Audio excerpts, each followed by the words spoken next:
Salve, salve pessoal, tudo bem? Bem-vindo de volta às nossas aulas de Química. Meu nome é professor Alex, o seu professor de Química do canal é Exatas ML. Hoje temos mais uma aula aqui de Química. Hoje vamos começar o conteúdo de tabela periódica. Antes da gente começar, eu peço que você se inscreva no canal e assine o sininho para receber as notificações. É interessante que vocês tenham assistido às aulas de estrutura atômica, porque aqui eu vou falar de alguns conceitos que você já deve conhecer, como o número atômico, número de massa, etc. Então vamos lá? Tabela periódica.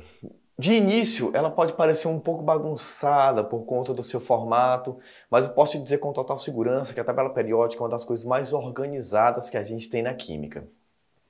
Ela foi proposta, esse modelo aqui, ou algo parecido com esse modelo que nós temos atualmente, foi proposto inicialmente por um cientista russo chamado Dmitry Mendeleev, no ano de 1869, só que ele propôs um modelo organizado de acordo com o número de massa dos elementos químicos. Depois, esse conceito ele foi reajustado e atualmente a nossa tabela periódica é organizada em ordem crescente de número atômico. O que isso significa? Isso significa que a proporção que você for caminhando nesse sentido horizontal da tabela periódica, o número atômico dos elementos químicos tende a aumentar. Então nós temos bem aqui o hidrogênio de número atômico 1, aqui o hélio, número atômico 2, lítio, número atômico 3, berílio 4, 5, 6, 7, 8, 9, 10, 11 e assim por diante. Esta é a ordem crescente de número atômico na tabela periódica. Atualmente, a tabela periódica conta com 118 elementos químicos. É muita coisa. Tendo em vista que ela foi proposta em 1869, de lá para cá temos um certo tempo, né? Mas não é tanto tempo assim, se a gente considerar a linha temporal da ciência. E na época existiam pouquíssimos elementos químicos conhecidos. Então, a tabela periódica, além de organizar esses elementos conhecidos, ela nos possibilitou, obviamente, meios para a gente ter um mecanismo mais organizado para descobrir novos elementos químicos. A tabela periódica é algo tão preciso, que quando Dmitry Mendeleev propôs esse modelo, ficaram algumas lacunas. Uma lacuna aqui, ou uma lacuna acolá. E ele falou, essas lacunas são referentes a elementos químicos que serão descobertos, e eles terão tal propriedade, assim, assim e assim. E realmente isso se concretizou. Logo após Mendeleev ter falado isso, esses elementos químicos foram descobertos e as propriedades químicas dele bateram certinho de acordo com o que ele tinha proposto. A tabela periódica é organizada, a gente pode, na verdade, dividir, digamos assim, a tabela periódica em 3 pontos. A gente pode dizer que a tabela periódica é organizada em grupos e períodos, em blocos ou em elementos representativos e elementos de transição. Pois bem, o que seriam os grupos e os períodos da tabela periódica? Bom, deixa eu apagar isso aqui para ficar melhor da gente ver, apagar com o dedo mesmo, espero que vocês não se importem. Você deve ter uma tabela periódica na sua casa. Se você não tiver, você pode ir no Google e pesquisar. Você vai ver algo parecido com isso, ó.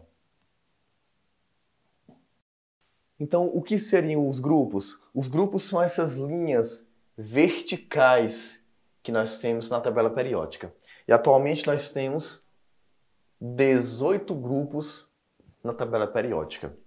Certinho? Então, se você contar na sua tabela periódica, você vai ter 18 linhas certinhas. Então, este é o grupo 1, esse é o 2, esse é o 3, 4, 5, nananana, até o grupo 18. Isso que é importante você saber. Por que é importante eu saber? Porque os elementos químicos que estão presentes em um mesmo grupo, tendem a ter propriedades químicas semelhantes. Ou seja, se eu pegar esse grupo 1 aqui, eu tenho lítio, sódio, potássio, rubídio, césio, frâncio, eles têm propriedades químicas semelhantes. Algo deles é em comum. Então, o que esses caras aqui têm em comum, por exemplo? Eles reagem bruscamente com a água. Se você pegar um pedacinho de lítio e colocar na água, vai reagir bruscamente. Se você colocar um pedaço de sódio, também vai reagir bruscamente.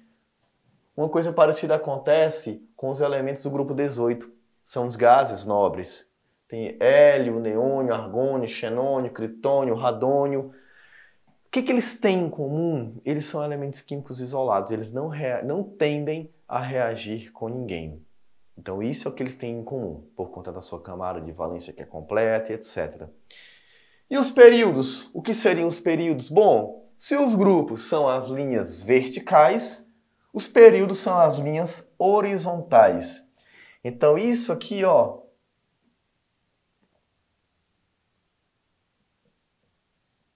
é um período da tabela periódica. Ah, professor, então aqui também é um período? Sim, aqui também é um período. E quantos períodos nós temos na tabela periódica? 7. 7 períodos. Tá.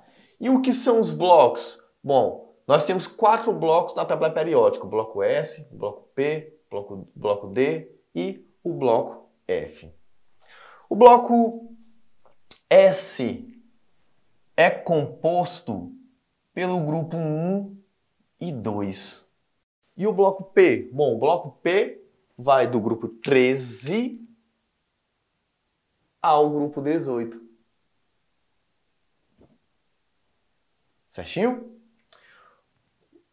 O bloco D vai do grupo 3 até o 12. Então, isso aqui tudo, ó, vai ser bloco D. Professor, e cadê o bloco F? Você deve ter reparado na sua tabela periódica que bem aqui embaixo, deixa eu apagar o nome de Mendeleev, que já teve a participação dele. Vou apagar aqui. Você deve ter reparado que embaixo da sua tabela periódica tem dois bloquinhos aí que estão perdidos embaixo, né? Você deve ter isso aqui, ó.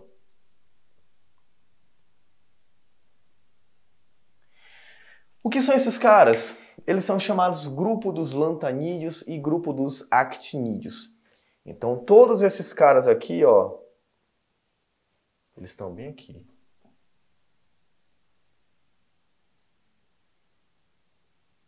Mais ou menos. E esses carinhas aqui, todos esses elementos, eles estão bem aqui, mais ou menos. Tem até a região informada na sua tabela periódica. Esses dois caras aqui, ó, constituem o bloco F. Professor, esse negócio de bloco S, bloco P, bloco D, tem alguma coisa a ver com a distribuição eletrônica? Com certeza, com certeza. Tem tudo a ver. Se você pegar os carinhas do bloco S e fizer a distribuição eletrônica deles, o último subnível distribuído vai ser um subnível S. Então, por exemplo, se você pegar o lítio aqui rapidinho, ó, lítio 3, 1s2, 2s1. Tá vendo?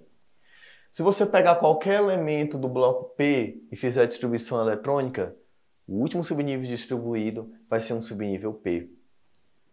Aqui no bloco D, mesma coisa.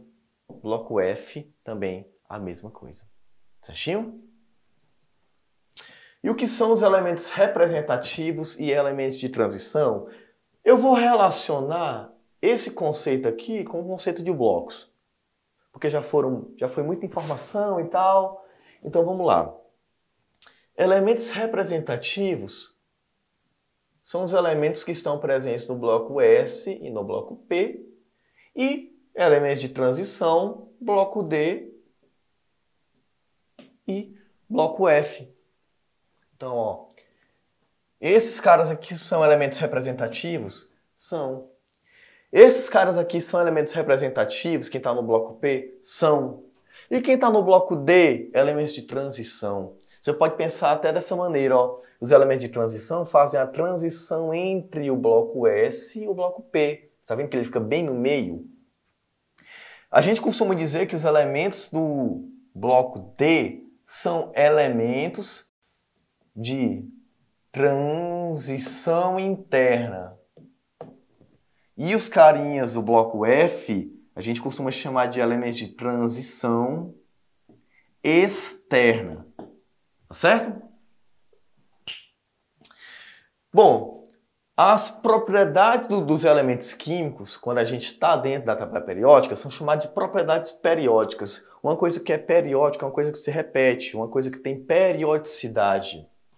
São elas raio atômico, energia de ionização e afinidade eletrônica. Eu vou só limpar aqui a tabela periódica rapidão, só para a gente conseguir traçar algumas setinhas. Pois bem, pessoal, então com relação às propriedades periódicas, voltando aqui, eu vou mostrar para você as 3 principais propriedades periódicas, obviamente existem outras. Eu vou mostrar para vocês o raio atômico, energia de ionização e afinidade eletrônica. O que seria o raio atômico? O raio atômico, a gente costuma dizer que é a distância entre 2 núcleos, a metade da distância entre 2 núcleos de átomos, 2 átomos ligados via ligação covalente. Em um português um pouco mais acessível, a gente pode dizer que é a distância entre o núcleo do átomo e a sua eletrosfera, tá bom? Então, o raio atômico ele está relacionado com o tamanho do átomo, basicamente. Isso quer dizer que existem átomos que são maiores ou menores do que os outros? Sim, claro que existem. E isso é dito com o raio atômico. Como é uma propriedade periódica, existe uma tendência na tabela periódica de crescimento ou de decréscimo dos valores dessa propriedade. Ou seja, se você seguir um caminho na tabela periódica, vai acontecer dos elementos, do raio atômico dos elementos químicos ir aumentando ou diminuindo. Com relação ao raio atômico, a tendência periódica é muito simples. O raio atômico ele vai aumentar da direita para a esquerda em um mesmo período. O que isso quer dizer? Isso quer dizer que um elemento qualquer que está localizado bem aqui, ele vai ser menor do que um elemento que está mais à sua esquerda. Então, quando você está em um período, quanto mais você caminha para a esquerda nesse período, maior será o valor do raio atômico desses elementos, certo? Então, por exemplo, nós temos bem aqui o lítio e aqui a gente tem o neônio. Qual dos dois tem o maior raio? Obviamente, o lítio, que ele está mais à esquerda. Certinho? Entre o lítio e o berílio, quem tem um menor raio? Menor, obviamente, o berílio. E no grupo, como é que se comporta o raio atômico no grupo? O raio atômico ele vai aumentar de cima para baixo em um mesmo grupo. Isso quer dizer que entre o lítio e o sódio, veja bem, estou comparando 2 elementos que estão no mesmo grupo. Entre o lítio e o sódio, quem tem o maior raio? O sódio. Beleza? Hélio, neônio, argônio. Entre o argônio e o neônio, quem tem o maior raio? Obviamente o argônio. Porque estou comparando 2 elementos em um mesmo grupo e aquele que está mais abaixo possui um maior raio. Tá, professor, até agora você comparou 2 caras que estão um embaixo do outro, ou um do lado do outro, ou no mesmo grupo. E se eu pegar, por exemplo, um elemento que está um neônio, aqui, por exemplo, e um elemento X que está bem aqui. Eles não estão nem no mesmo grupo e nem no mesmo período. Como que eu vou fazer esse comparativo? Talvez você já deve estar tentando prever, talvez você já conseguiu prever que nesse caso aqui eu vou comparar o sentido diagonal. Tá bom? Então, se no mesmo período o raio atômico aumenta da direita para a esquerda e no grupo de cima para baixo, obviamente a gente pode trabalhar na diagonal da seguinte maneira.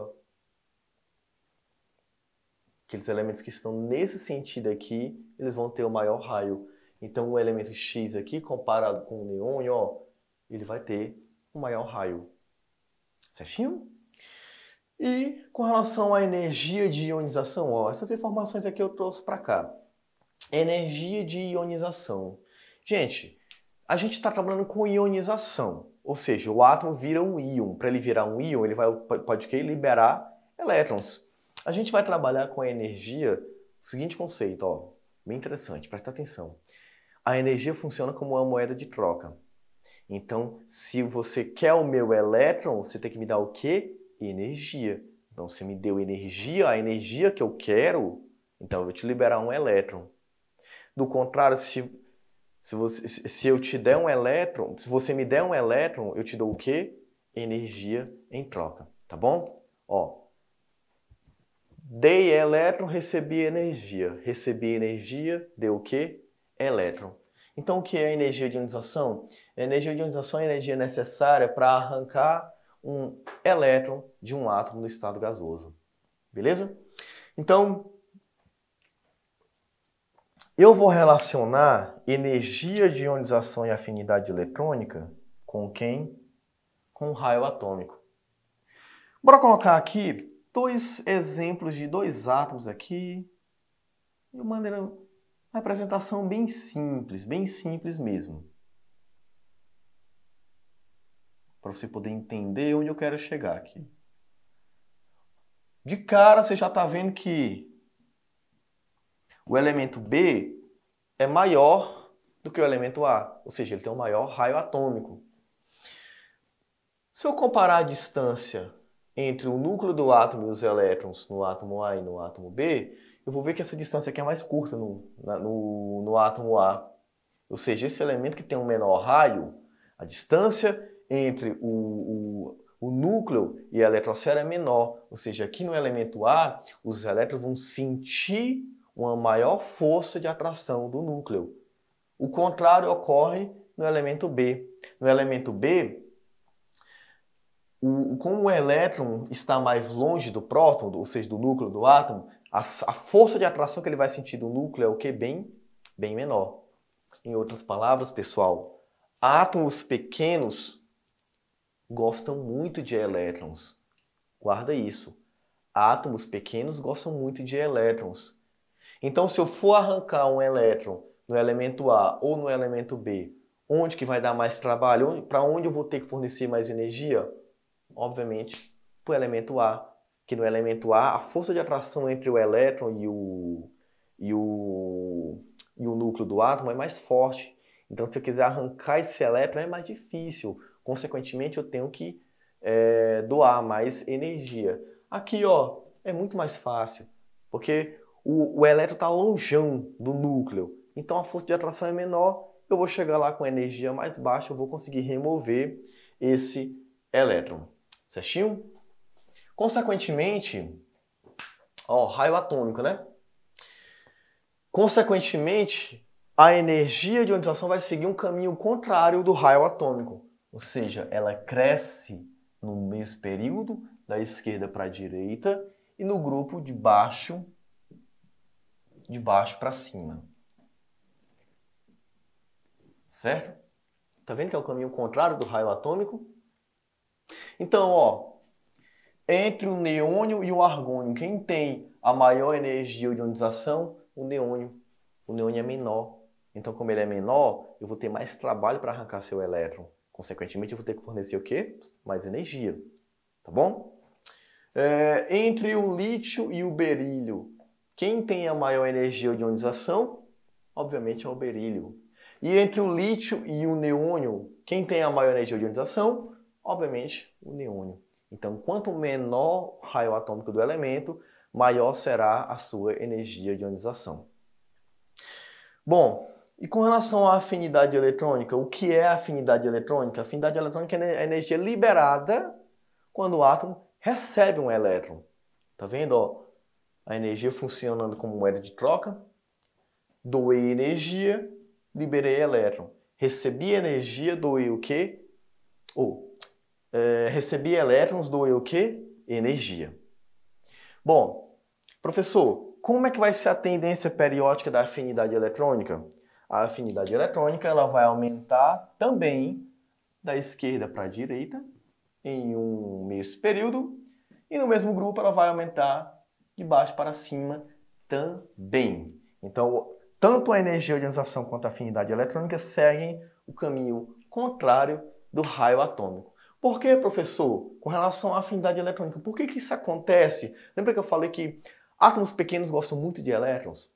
Então, quanto menor o átomo, maior será a energia que ele vai liberar quando ele receber um elétron. Ele vai ficar felizão, tá bom? Guarda isso com você que é fácil de entender.